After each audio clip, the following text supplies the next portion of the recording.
तो लोगों से आग्रह है कि एक बहुत कड़ी मेहनत से बनी हुई एक सच्ची फिल्म है और हमारी फिल्म की सच्चाई का सबसे बड़ा प्रमाण मुझे ये लगता है कि केरल की कोर्ट ने स्टे ऑर्डर को वेकेट किया है। कर देना चाहता हूँ, जनरली किसी भी फिल्म की सेंसर स्क्रीनिंग में 4 से 5 लोगों की कमेटी होती है। इस फिल्म की कमेटी में 8 लोग थे, जिसमें 2 केरल के सोशल वर्कर्स को बुलाया गया था। मैं उम्मीद कर रहा था कि अनुराग बहुत खुल के बोलते हैं, बहुत मुखर तरीके से बोलते हैं, तो वो शायद बोलेंगे। मुझे लगता है आने वाले कुछ दिनों में उनका जवाब आ सकता है। मेरी ओर से व्यक्तिगत रूप से मैं किसी भी व्यक्ति के ओपिनियन पे मैं अपनी टिप्पणी नहीं देता है। तो ऐसा ही कोई और विषय मिले तब ज़रूर बनानी चाहिए। सिर्फ केरला स्टोरी ब्रांड है इसलिए पार्ट 3 नहीं बनाएंगे। कहानी होगी तभी आगे सोचेंगे। नमस्कार। सबसे पहले तो मैं केरल के सारे निवासियों को एक मिसअंडरस्टैंडिंग दूर कर देना चाहता हूँ।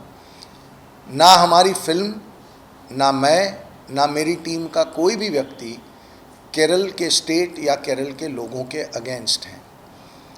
केरल एक बहुत ही प्यारी जगह है, गॉड जोन कंट्री है।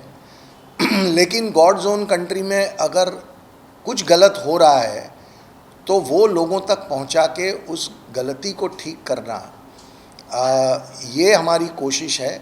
और मैं आपसे वादा करता हूं कि अगर आप फिल्म देखेंगे तो आपको समझ में आएगा कि हमने ना केरल या ना केरल के लोगों के प्रति कोई नेगेटिव बात इस फिल्म में है। ये फिल्म कुछ क्रिमिनल्स को एक्सपोज करती है, कुछ क्रिमिनल्स जो केरल में रहते हैं, कुछ जो मध्य प्रदेश के हैं, कुछ राजस्थान के हैं, और इसी वजह से इस फिल्म का नाम केरल स्टोरी 2 गोज़ बियॉन्ड ये रखा है हमने। मैं उम्मीद करता हूँ कि केरलवासी, जितने भी केरल के लोग जिनको हमारे शीर्षक से ऐसी एक गलतफहमी हुई है कि हम केरल को बदनाम करना चाहते हैं या उनके लोगों को बदनाम करना चाहते हैं, मैं उन्हें विश्वास दिलाता हूँ पिक्चर आप देखेंगे तो आपको रियलाइज़ होगा कि हम केरल को बिल्कुल भी नेगेटिव लाइट में नहीं दिखा रहे। ये केरल के कुछ क्रिमिनल्स की बात है जैसे बाकी स्टेट्स के क्रिमिनल्स की बात है। तो ये क्लैरिफिकेशन बहुत ज़रूरी था। बाकी आप सबको पता है कि आज केरल की जो डिविजनल बेंच है उसने कल जो स्टे हमें मिला था उसको आज खारिज किया है और फिल्म की रिलीज़ का रास्ता उन्होंने क्लियर कर दिया है। फिल्म अब शोज़ हमारे ऑलरेडी खुलना शुरू हो चुके हैं। तो लोगों से आग्रह है कि एक बहुत कड़ी मेहनत से बनी हुई एक सच्ची फिल्म है और हमारी फिल्म की सच्चाई का सबसे बड़ा प्रमाण मुझे ये लगता है कि केरल की कोर्ट ने स्टे ऑर्डर को वेकेट किया है। अगर हमारी फिल्म झूठी होती तो केरल की कोर्ट उसको देख लेती और बिल्कुल भी ये स्टे वेकेट नहीं होता। तो मैं केरल की कोर्ट का माननीय जस्टिस, ऑनरेबल जस्टिस का बहुत तहे दिल से शुक्रगुजार हूँ, मेरी और मेरी पूरी टीम की ओर से। और तीसरा और आखिरी मुद्दा ये है कि हज़ारों लाखों विक्टिम्स की जो दुआएं हैं इस फिल्म के साथ, उसकी वजह से मुझे लगता है कि ये फिल्म अब आगे जाएगी, लोगों के दिलों में अपनी एक जगह बनाएगी।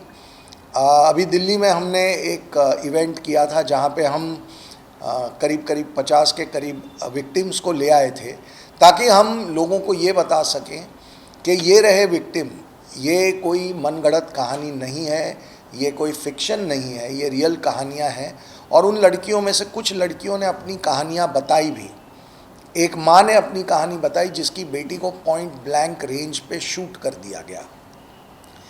तो वहाँ पे एक सवाल उठा था कि केरल से क्यों लड़कियाँ नहीं आई, केरल से आने वाली लड़कियाँ अगर केरल स्टोरी नाम है तो मैं उस पर सिर्फ इतना ही कहना चाहता हूँ कि पहली केरल स्टोरी के वक्त हमने एक इवेंट किया था।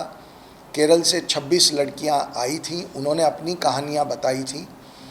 और भी बहुत सारी लड़कियाँ केरल में इससे पीड़ित हैं जिनके वीडियोज़ हैं हमारे पास, जो मैं मेरी टीम से आग्रह करूंगा कि वो आप लोगों के साथ शेयर भी कर लें। और अगेन ये केरल में बिल्कुल नहीं होता लव जिहाद, या केरल में ऐसा कोई विक्टिम नहीं है, ये एक झूठी बात फैलाई गई है, ये इसमें बिल्कुल सच्चाई नहीं है। वहाँ पे ऐसे विक्टिम्स हैं और ये फिल्म उन्हीं में से एक विक्टिम की कहानी आपके सामने लाएगी, और एक और कहानी जो मध्य प्रदेश की है और एक राजस्थान की है। तो यही मेरे 3 विषय थे। अब आपके कुछ सवाल हों तो आप बता सकते हैं।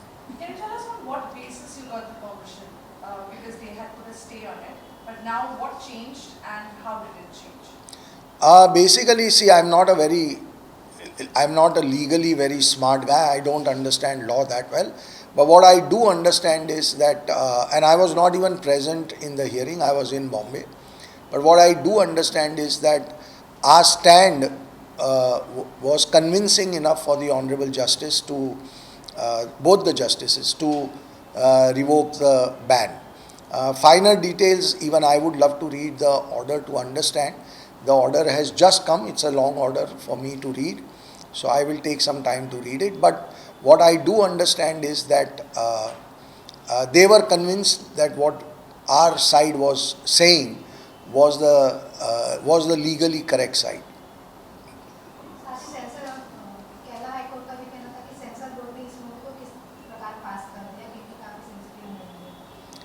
देखिए, अब जब ये ऑर्डर आ चुका है तो उस बात पे जाने का कोई मतलब नहीं है, क्योंकि फाइनली जो ऑनरेबल जस्टिस डिवीज़न बेंच के थे उन्हें सेंसर बोर्ड के काम में कोई कमी नहीं लगी। एक क्लैरिफिकेशन मैं कर देना चाहता हूँ।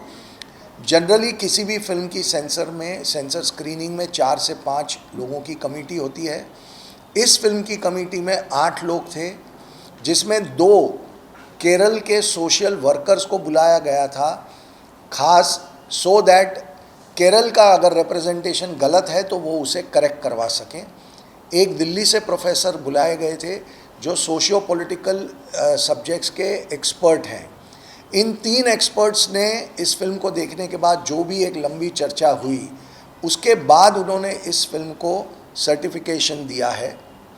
तो इस बात को जो पहले कोर्ट ने शायद उतना नज़रअंदाज किया या उतना इम्पोर्टेंस नहीं दिया, जो बाद में मुझे लगता है कि जो दूसरी बेंच थी उन्हें लगा कि अगर इतने एक्सपर्ट्स ने फिल्म देखी है तो देयर इज़ नो रीज़न कि वो सर्टिफिकेट पे सवाल उठाया जाए। सर, और भी स्टेट का भी दिखाया गया है, जैसे ट्रेलर में दिखाया है। सॉरी? और भी स्टेटों का दिखाया है। जी जी जी। बट केरला वालों को ऐसा क्यों लग रहा है? टाइटल की वजह से लग रहा है या उन्होंने पिक्चर देखी नहीं है? देखिए, एक लॉबी बहुत वक्त से एक्टिव है, जो पार्ट 1 के वक्त भी हमारे साथ उन्होंने बहुत संघर्ष किया था। इस बार भी उन्हीं का एक अप्रोच है। आप ट्विटर पे भी देखेंगे तो फिल्म के हक में बोलने वाले पूरे भारत से लोग बोलते हैं। सिर्फ और सिर्फ केरला से विरोध, 80% से ज़्यादा विरोध केरला से आता है। उनकी एक उनका आर्ग्यूमेंट है कि केरल में लव जिहाद नहीं होता और हम जो दिखा रहे हैं वो झूठ है, जबकि हकीकत ये है कि पहली फिल्म की तीनों कहानियाँ और इस फिल्म में जो केरल की हम कहानी बता रहे हैं वो वहाँ के सोशल मीडिया पे बहुचर्चित कहानियाँ हैं। तो हम कोई भी बात ऐसी नहीं बोल रहे हैं जो गलत है। दूसरी बात, हम 26 लड़कियों को हम खुद ले आए थे और 26 विक्टिम से तो हमने ही आप लोगों को रूबरू करवाया था। और तीसरी बहुत ही इम्पॉर्टेंट बात, केरल असेंबली के फ्लोर ऑफ द हाउस पे 2012 में सवाल पूछा गया था और तब के सीएम ओमान चांडी जी का जवाब था कि 7,713 कन्वर्जन के मुद्दे हुए हैं। ये डॉक्यूमेंट पब्लिक में अवेलेबल है, और अगर 7,713 कन्वर्जन के मुद्दे अगर किसी स्टेट के लिए चिंता का विषय नहीं है तो मेरे लिए वो ताज्जुब की बात है। और वो उसी पार्टी के चीफ मिनिस्टर थे जो पार्टी आज रूलिंग में है। और मैं कहता हूं कि अगर 7,713 का आंकड़ा ऐसे फ्लोर ऑफ द हाउस पे रखा गया है, उसके बाद हमारी कोशिश ये है कि अगर आपके स्टेट में एक भी क्रिमिनल है, हम कोशिश करें कि इतने खूबसूरत स्टेट को, इतने ग्रेट स्टेट को वो बदनाम कर रहे हैं, हम नहीं बदनाम कर रहे हैं, वो लोग बदनाम कर रहे हैं। तो हमें मिल के उन्हें एक्सपोज करना चाहिए। और हम इसमें केरल के लोगों का साथ मांगते हैं कि हमारे साथ जुड़िए, हमारा विरोध करके आप केरल का नुकसान कर रहे हैं। इतने महान स्टेट को हमारी एक फिल्म क्या डैमेज करेगी?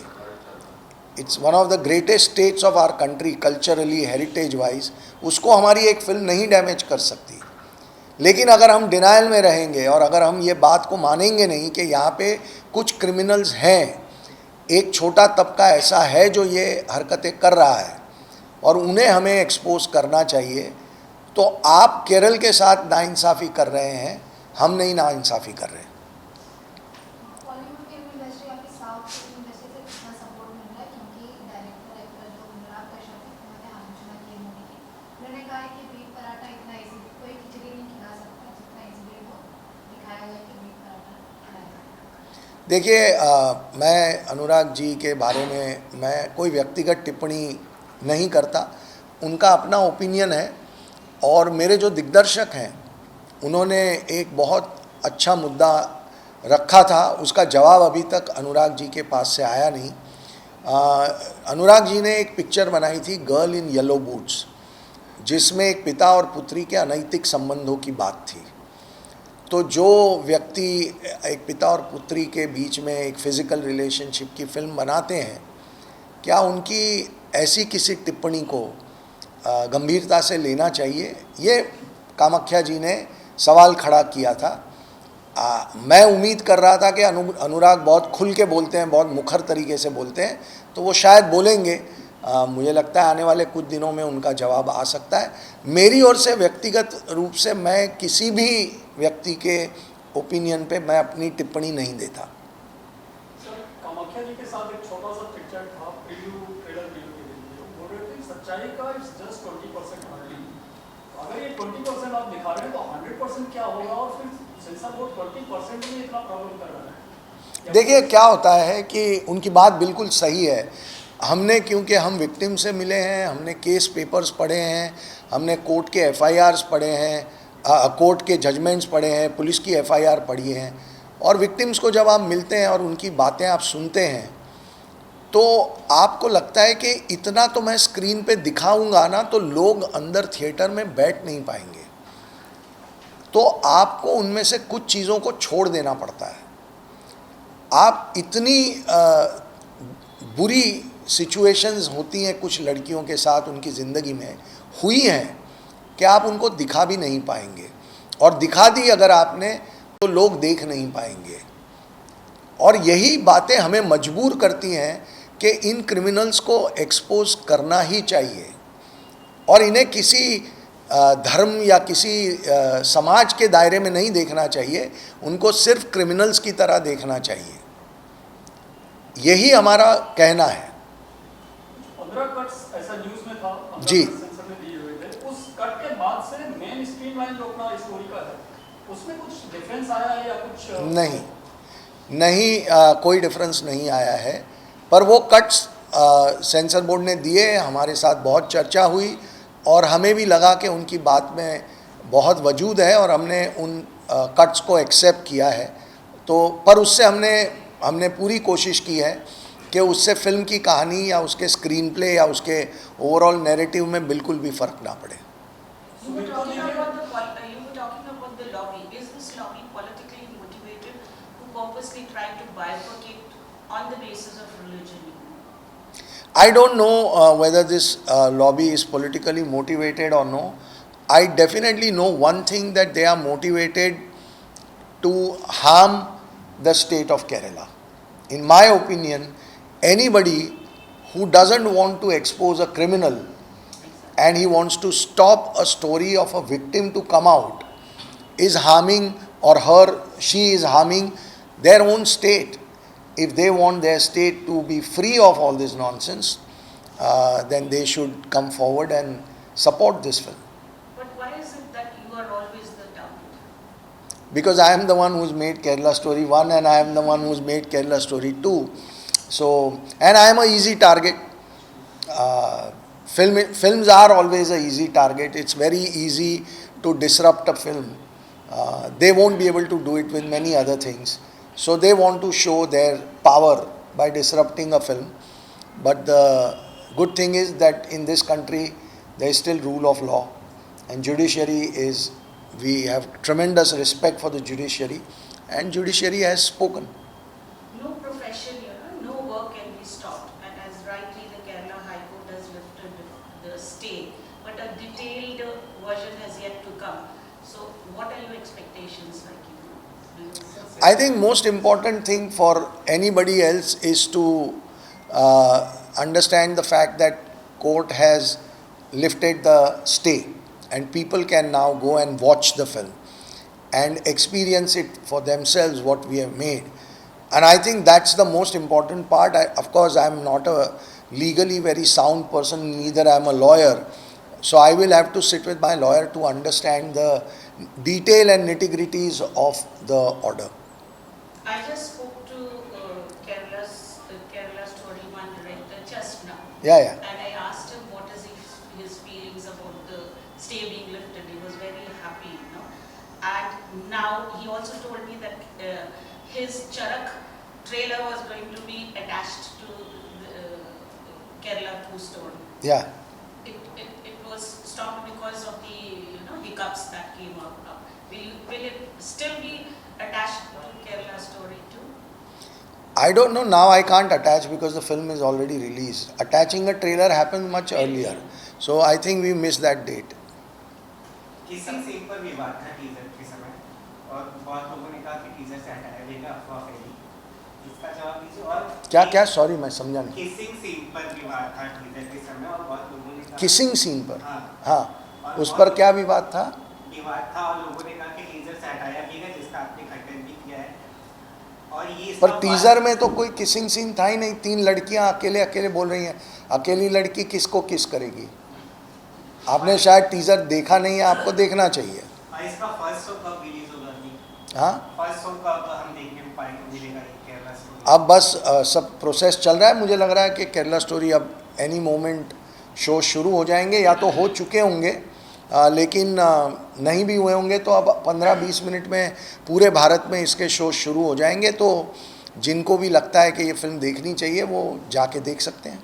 Do you think because of the stay and there has been, it could have been much better performance at the box office, but now it's suddenly happening, people might not know about it, and that might affect the box office performance? I think that our first day, obviously, we've not been able to release the film from morning. It's opening now, so our day is cut into less than half. So obviously, our first day collections will get affected due to this entire court proceeding. But I believe when the film is good and if people like it, then those collections improve over a period of time, and you eventually make up for all the losses that you suffer. And any publicity is good, I think. Now people will be very eager to enter the theatre and know, they will want to know what exactly was the reason that the hype they went for the stay. And Publicity is very good because this topic now has become a national debate. Not the film so much, I would say. We are more concerned about the girls and the families of the girls who are getting destroyed in this process. So for us, what is most important is that the topic becomes a national debate and something good happens out of it, and we are able to stop this crime happening with any girl across the country or across the world. If that happens, I think then any publicity is great publicity. Sir, आपको भारत की जनता, media, Bollywood, वहाँ से आपको कितना support मिल रहा है? भारत की जनता से तो बहुत बड़ा सपोर्ट है ही है, और वो सपोर्ट आगे आप होपफुली लोगों को अगर फिल्म अच्छी लगेगी तो आप नंबर्स में भी ट्रांसलेट हुए देखोगे ही देखोगे। हमारी इंडस्ट्री जो है उसमें भी बहुत सपोर्ट है। लोग बहुत खुश हैं कि हम ऐसी जिसको कह सकते हैं कि ट्रूथफुल, सच्ची और बड़ी हिम्मत से बनाई हुई फिल्में बना रहे हैं। तो कई लोग होते हैं जो बहुत दिल से सपोर्ट करते हैं। तो सर, आपने ये 3 लोगों को चूज किया, राजस्थान, मध्य प्रदेश और केरला, बाकी जगह पे भी क्राइम तो होते ही है। हाँ, पर एक फिल्म में आप 3 से ज़्यादा कहानियाँ बताएंगे तो लोग कनेक्ट नहीं हो पाता। आपको 2 घंटे का टाइम पीरियड होता है, आपको उसमें एक इस प्रॉब्लम को एक भारत के लेवल पे रिप्रेजेंट करना है कि ये पूरे भारत में हो रहा है। केरला स्टोरी 1 में सिर्फ केरल की बात थी, केरल में होने वाले एक टेरर प्लॉट की बात थी, आईसिस कैसे लड़कियों को गुमराह करके उनके साथ गलत कर रहा है। ये फिल्म पूरे भारत में एक अलग मॉड्यूल चल रहा है, उसकी बात कर रही है। तो आप 2 कहानियों के ज़रिए बहुत सारे मुद्दे हमने रखने की कोशिश की है लोगों के सामने, और ये विषय लोगों के सामने बहुत डिटेल में इस फिल्म के ज़रिए पहुंचेगा। क्योंकि सिनेमा जगत से ही हम एक मैसेज भेज सकते सब जगह पे। आपका जो मैसेज है वो सिनेमा के थ्रू ही सब लोगों के पास जाएगा जी। तो क्या आप इसके बाद सक्सेस तो होंगे ये movie 100%? Thank you so much. तो आगे भी बनाओगे इसे? ये तो डिपेंड करता है कि आगे कहानियाँ क्या होती हैं। आपको जब तक ऐसी कहानी ना मिले जो कोई नई बात कर सके, केरला स्टोरी 1 से केरला स्टोरी 2 एक बहुत बड़े फलक की फिल्म है, बहुत बड़ा विषय है। पूरे भारत के हर परिवार और हर बेटी को और हर बहन को ये फिल्म देखनी चाहिए, ऐसा हमें लगता है। तो ऐसा ही कोई और विषय मिले तब ज़रूर बनानी चाहिए। सिर्फ केरला स्टोरी ब्रांड है इसलिए पार्ट 3 नहीं बनाएंगे। कहानी होगी तभी आगे सोचेंगे। पार्ट 1 के डायरेक्टर सुदीप्तो जी रिपीट नहीं हो पाए जो एक्सपेक्टेड था, but any specific reason why he was not part of that? वो उन्होंने अपना खुद का प्रोडक्शन हाउस शुरू किया है और वो अपने खुद के प्रोडक्शन हाउस में बिज़ी हैं। तो ये फिल्म ऐसी फिल्म है जो आप और कोई और फिल्म बना रहे हैं उसके साथ साथ नहीं बना सकते। आपको 1 साल 1.5 साल इस फिल्म को देना पड़ेगा, जो समय उनके पास था नहीं, और मेरे लिए उस समय के बिना उनके साथ काम करना मुश्किल था। पार्ट 3 नेक्स्ट ईयर तक या in a recent time can we expect? नहीं, ऐसा मैंने अभी स्टोरी ऐसा नहीं कि द एंड हो गया अलग हो गया। नहीं, देखिए कोई नया एंगल भी होना चाहिए। जैसे केरला स्टोरी 1 और केरला स्टोरी 2 में एक नया एंगल इंट्रोड्यूस हुआ है। पहली फिल्म से एक बहुत अलग विषय है, लेकिन आपको भारत भर में कैसे एक मॉड्यूल चल रहा है वो दिखाएंगे। ऐसे कोई नया विषय मिलेगा तो ज़रूर हम इस पे सोचेंगे। रियल कैरेक्टर में नेम्स कुछ यूज हुए हैं, जैसे अभी चांगू बाबा कुछ न्यूज़ में थे, आपने यूज़ किया है रियल कैरेक्टर्स के नेम या ऑल फिक्शन नेम? हम विक्टिम्स के real name under the law नहीं यूज़ कर सकते। विक्टिम्स जो होते हैं उनके नाम नहीं, जैसे निर्भया बोलते हैं हम, जो एक लड़की का बहुत बुरा रेप हुआ था, उसका रियल नाम नहीं बोल सकते आप। बिल्कुल, वो बाय लॉ आप नहीं बोल सकते रियल नेम, तो वो हम भी नहीं बता पाएंगे। पर सबसे बड़ा स्कैम अगर लास्ट 1 ईयर की अगर बात करें तो उत्तर प्रदेश में रहा है, जिसकी मैं बात कर रहा था, बट आपने यूपी को टच भी नहीं किया है, राजस्थान, एमपी और केरला तक। सर 3 कहानियां हैं और वो 3 कहानियां जो सबसे पावरफुल हमें लगी हमारे विषय के हिसाब से, उन 3 कहानियों को हमने इस फिल्म में चुना है। ये सबसे बड़ा कंसिडरेशन होता है कि आपकी जो फिल्म है उसकी कहानी सबसे इम्पॉर्टेंट होनी चाहिए, वो बहुत बड़ा मैसेज ले जाने वाली कहानी होनी चाहिए। तो जो 3 कहानियाँ हमें लगा कि भारत की हर बेटी को, हर बहन को, हर फैमिली को, हर माँ को, हर बाप को देखनी ही चाहिए, ताकि उनकी समझ में एक नई बात आए, वो 3 कहानियाँ हमने सिलेक्ट की हैं। हमने state is incidental to the story. So what if in this movie and the previous movie there was this one community which was targeted? Sorry? On TV which was targeted. There's one community or religion which was targeted and which was created hatred among people between 2 communities. So what precautions in your movie have taken to deal with this? First and foremost, we have not targeted any religion or any community in the film. Not in that film, not in this film. But it was indirectly. So if the criminal is belonging to a particular religion, what is the way to show him? No, If I want to show Rahman Dakat, can I show him as some Hindu character, or I have to? Knowledge about the Haman Patel. No, I'm asking you. Yeah. So if the criminals in the film Yeah. are belonging to a particular community, what is my option? I have to show the way they are. Yeah, yeah. I have to be true to the film. I have to be absolutely honest with the victims, their pain. I can't be thinking about a villain. If you These topics are very delicate, so like the director has this responsibility to. so let me ask you a question. Whom are you on? Whose side are you on? Victim or the criminal? Of course, Victor. Bas. So that is what we have done. We have only thought about victim. We have not put the criminals in any religious or community box. We have shown them as individuals who are involved in the crime. That's as simple as that. Just because they belong to a particular community, it doesn't mean that we are targeting the whole You are community. stating that there is not one community which is targeted. Absolutely not. And you are not blaming that community. I am saying it again, I have said it earlier. We are not against any religion or any community. Neither is this film targeting any religion or community. It is only and only targeting criminals. Sir ये social awareness का Will be, message sorry, देगा। sorry, Vipul sir, what is the plan now? How are you planning the release and how much money you must have suffered as losses because the film has released on Friday? So the release has already started, the shows have started already, and slowly you will see that nationwide the film will be open within next half an hour. So whomsoever is interested in going and watching the film, they will have the opportunity today itself to go and see the film. About the losses, we have really not calculated, and that's not the prime intention.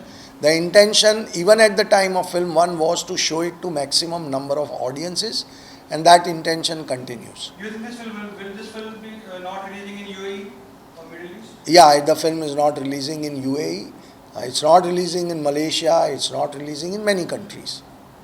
Sir ये कहा जा सकता है कि social awareness के हिसाब से picture सही है So, सोशल अवेयरनेस मुझे लगता है कि इतनी लड़कियों का जो पेन है, और एंड ऑफ द फिल्म आप देखेंगे कि हमने कुछ फैक्ट्स एंड फिगर्स रखे हैं जो देखने के बाद मुझे नहीं लगता कि कोई भी व्यक्ति अब उस डिनायल में जी पाएगा कि ये इस देश में नहीं होता.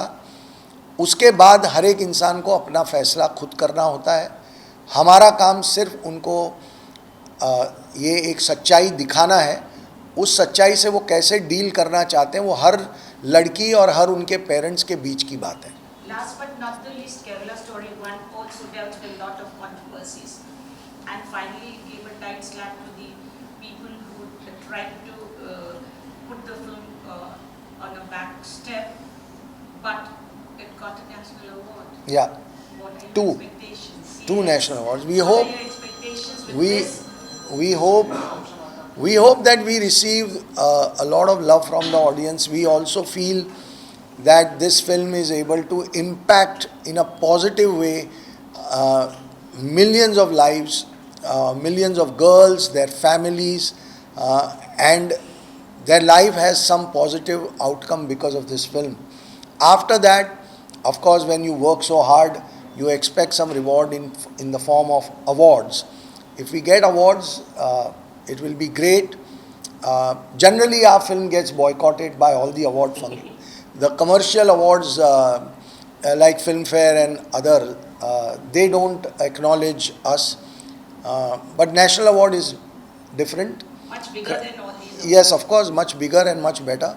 So we hope that, I can guarantee you that we'll be boycotted in Filmfare and other commercial awards. But I'm sure that National Award will probably look at our work, and if they consider it, we'll be honored. Guys, thank you. Sir last में sir Kerala one के success से ये तो साफ हो गया कि जनता ऐसी छुपी हुई सच्चाई देखना चाहती है. जी. पर फिल्म जगत के ही कुछ लोग इसका विरोध कर रहे हैं, और क्या राजनीति. आपको क्या लगता है आपका साथ बॉलीवुड ही नहीं दे रहा है? मैंने अभी कहा सच्चाई नहीं बनाना चाहते. मैंने अभी कहा कि बॉलीवुड हमारा बहुत साथ देता है. देखिए, मैं आप लोगों को ऑनेस्टली एक बात बताना चाहता हूँ.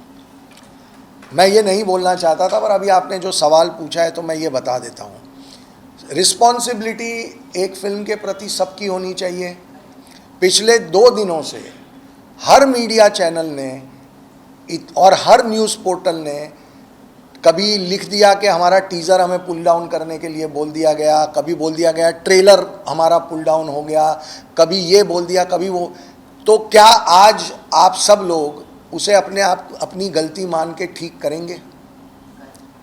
कोई नहीं करता। वो लोग बोलते हैं अच्छा वो हो गया, चलो अभी हम सिर्फ आज की बात करते हैं कि फिल्म के ऊपर बैन उठ गया। आपने कितने लोगों के दिमाग में ये शक डाल दिया कि ये फिल्म रिलीज़ नहीं होगी? तो आपकी क्या जवाबदेही है? आप बॉलीवुड से सवाल पूछ रहे हैं, आप कभी अपने आप से भी पूछिए कि क्या हमें रिपोर्टिंग करने से पहले, मैं अवेलेबल आदमी हूँ, मैं सबसे बात करता हूँ, सबको पता है।